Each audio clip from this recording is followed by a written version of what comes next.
Horror कहानियां TV. खून की प्यास पार्ट 2। और उसके बाद वो जंगल एक बार फिर से सुमन की चीखों से गूंज उठा। लेकिन आज की रात सुमन की चीखों को सुनने वाला वहां पर कोई भी नहीं था। अगर वहां पर कोई मौजूद था तो बस हरिया, जो कि अब एक भेड़िए में बदल चुका था। सुमन के बालों को पकड़कर घसीटते हुए वो जंगल के बीचों बीच एक जगह पर ले जा रहा था। अगली सुबह गांव में। अरे भाई, पता नहीं क्या बात है, अपने गांव का हरिया किसान और उसकी पत्नी सुमन दोनों गायब हैं। दोनों का कोई अता पता नहीं। अरे कैसी बातें कर रहे हो भाई, ये कब हुआ है? अरे पूरे गांव में खबर फैली पड़ी है। कल रात को दोनों खेत की तरफ जा रहे थे, लेकिन लौटकर आए ही नहीं। तो हो सकता है अपने खेत पर होंगे। पूरा गांव ढूंढ कर आया है भाई। जानते हो क्या मिला वहां पर? क्या हुआ भाई? क्या मिला? बताओ हमें, क्या मिला? अरे हरिया की पत्नी सुमन के कपड़े पड़े हुए थे। शरीर का एक एक कपड़ा फटा हुआ झोपड़ी के बाहर पड़ा था, लेकिन दोनों पति पत्नी का कोई पता ठिकाना नहीं था। अरे भाई, लेकिन उसका जो दोस्त है ना रामू किसान, उससे पता करके आते हैं ना। अब तक तो दोनों साथ ही खेत पर जाया करते थे। हाँ, हमें उसके घर जाना चाहिए भाई। चलो वहाँ चलते हैं, चलो। वो सारे लोग रामू के घर पर पहुंचते हैं। रामू अपने घर के बाहर बैठकर हुक्का पी रहा था। आज सारे के सारे लोग टोली बनाकर मेरे घर क्यों आ रहे हैं? क्या कोई मर गया क्या भाई? अरे कैसी बातें कर रहे हो? तुम्हारा सबसे अच्छा दोस्त हरिया और उसकी पत्नी गायब है, और तुम यहाँ बैठकर हुक्का पिए जा रहे हो हैं? रामू ने अजीब सी नजरों से उन सब गांव वालों की तरफ देखा, जिसकी वजह से वो लोग एक बार के लिए डर गए। गायब है? अरे गायब नहीं है, मुक्ति मिल गई है। उन दोनों को मुक्ति मिली है। इस दुनिया में आकर हर इंसान पाप करता है, और उसे उसके पापों के लिए मुक्ति मिलना बहुत जरूरी है। अरे ये कैसी बहकी बातें कर रहे हो भाई, हैं? और इसका चेहरा अजीब सा क्यों लग रहा है? लगता है दोस्त के मरने का गम बैठ गया है। पागल हो गया है शायद ये पागल। ये बात सुनते ही रामू चीख कर जोर से चिल्लाते हुए कहता है, पागल मैं नहीं हूँ, पागल तुम सब हो। और ये शैतानी जंगल अब तुम में से किसी को नहीं छोड़ने वाला, सबको खा जाएगा। याद रखना मेरी बात। शैतानी जंगल? कैसा शैतानी जंगल? लगता है रामू पागल हो चुका है। हमें यहाँ से चलना चाहिए भाई। चलो। तभी रामू की पत्नी बाहर आती है। नहीं, आप लोग इनकी बात का बुरा मत मानिए। 2 दिन पहले हरिया के साथ खेत पर गए थे। जब से वहाँ से आए हैं तब से ऐसी ही बातें कर रहे हैं। भगवान जाने ऐसा क्या देख लिया उन्होंने, खेत में कुछ भी बड़बड़ाते रहते हैं। लेकिन गांव के लोगों ने कमला की कोई बात नहीं सुनी, और वो सब वहां से चले गए। रात अब धीरे धीरे ढलने लगी थी। तभी अचानक किसी ने धीमी सी आवाज में रामू को पुकारा। रामू, आ जाओ, मैं तुम्हारा इंतजार कर रहा हूँ। और सुनो, अपनी पत्नी को साथ लेकर आना, नहीं तो काम अधूरा रह जाएगा। ये आवाज सुनते ही रामू के चेहरे पर शैतानी मुस्कुराहट आ जाती है। वो धीमे कदमों से अपने घर के अंदर आता है। क्या हुआ? तबीयत ठीक है ना अब आपकी? मैं तुझे अपने साथ खेत पर ले जाने आया हूँ, चल। मैं तुम्हारे साथ कहीं नहीं जाने वाली। मुन्ना गहरी नींद में सो रहा है, और उसे अकेला छोड़कर मैं तुम्हारे साथ खेत पर नहीं आ सकती। वैसे भी तुम्हारे उन खेतों में भगवान जाने कौन सा राक्षस घूम रहा है, मुझे तो डर लगता है। रामू गुस्से में दांत पीसता अपनी झोपड़ी से बाहर आ जाता है, और कमला गहरी नींद में अपने बच्चे के साथ सो जाती है। तभी अचानक रात को रामू की झोपड़ी के ऊपर एक साया वही गाना गुनगुनाते हुए घूमने लगता है, जो हरिया के मोबाइल में बजा करता था। मैं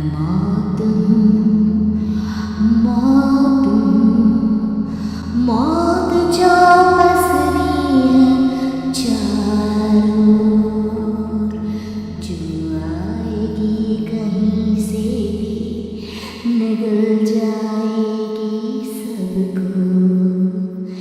मैं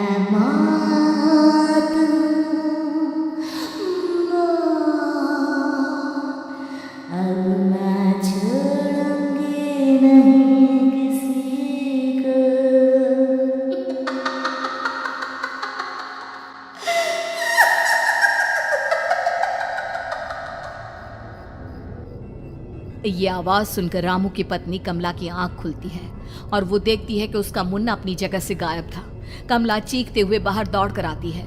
वहां पर उसने देखा कि रामू ने अपने बच्चे को झोपड़ी के बाहर एक पेड़ से उल्टा लटकाया हुआ था और उसका बच्चा चीख चीख कर रो रहा था।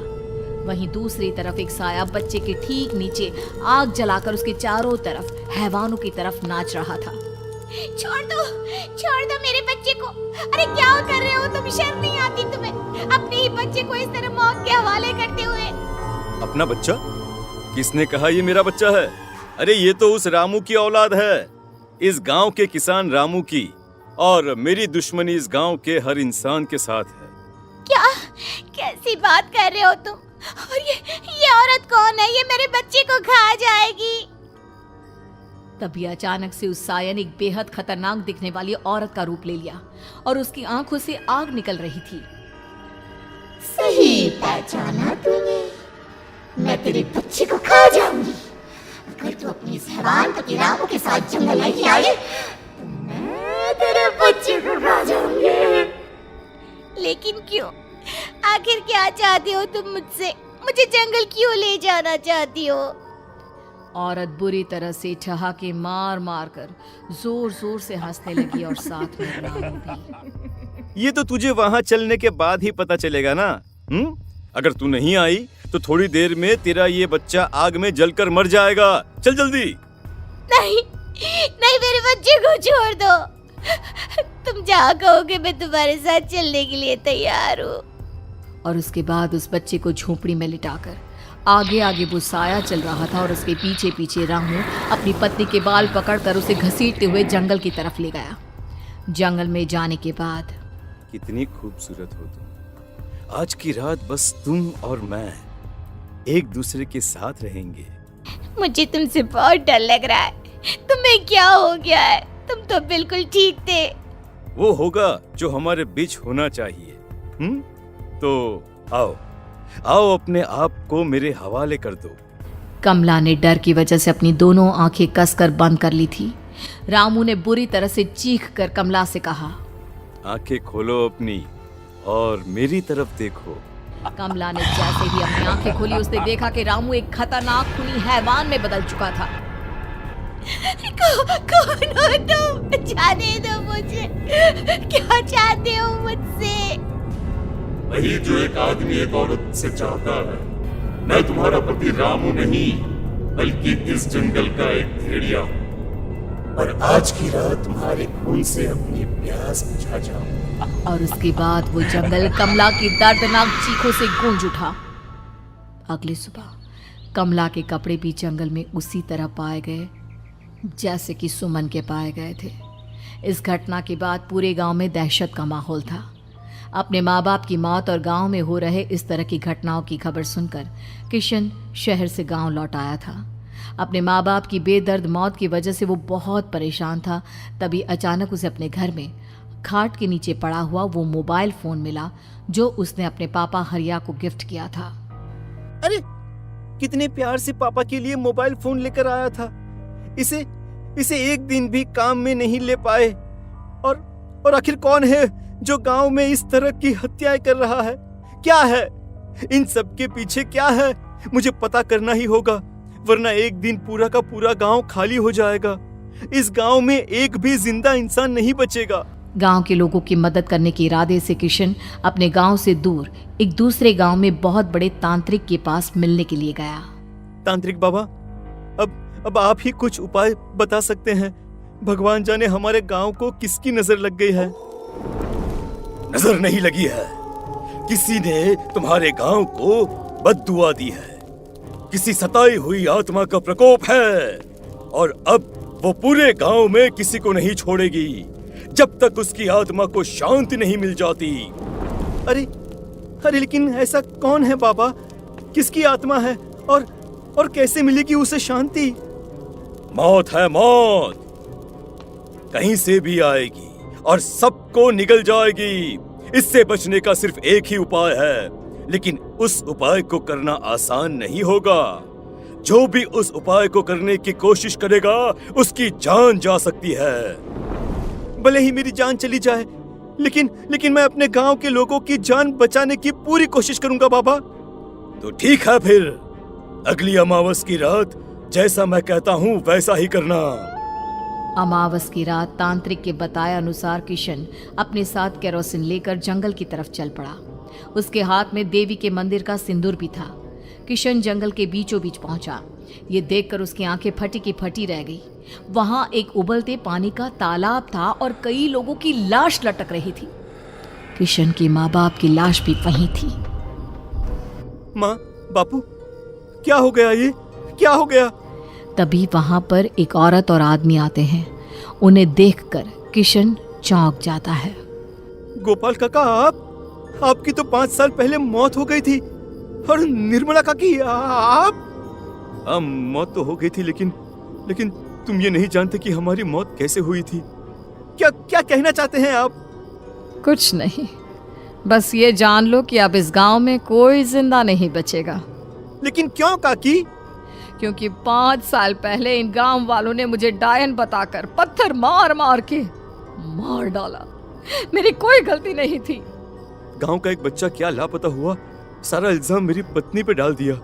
और जब मैंने निर्मला की जान बचाने की कोशिश की तो मुझे भी मार डाला। आपके साथ ये बहुत गलत हुआ काकी, लेकिन आप जो कर रहे हैं वो भी सही नहीं है ना? तुम यहाँ से चले जाओ वरना तुम भी नहीं बचोगे। हमारी आत्मा पिछले 5 साल से मुक्ति के लिए भटक रही है। चले जाओ यहाँ से। मौका देखकर किशन सिंदूर उन दोनों के ऊपर डाल देता है। उनका शरीर जलने लगता है और वो भयानक तरीके से चिल्लाने लगते हैं। अगले ही पल किशन उनके ऊपर केरोसिन डाल देता है और वो दोनों जल जाते हैं। किशन अपने माँ बाप और दूसरी लाशों का अंतिम संस्कार करवाता है और अपने घर लौट आता है। लेकिन वो अभी भी इस बात से अनजान है कि मोबाइल अभी भी बज रहा था। मैं मौत हूँ।